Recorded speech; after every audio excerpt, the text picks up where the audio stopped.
What's up mga kabaks, magandang araw sa inyo. Ako pangala si John Ray Ustaya. Tamad ako pero may pangarap. Ito mga kabaks, NMAX version 1. Nagka engine noise, nag-knocking. Kaya tinanggal natin yung head.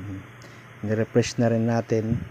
Tininis natin yung cylinder at saka yung head, tsaka yung combustion chamber. Tinanggal natin yung carbon.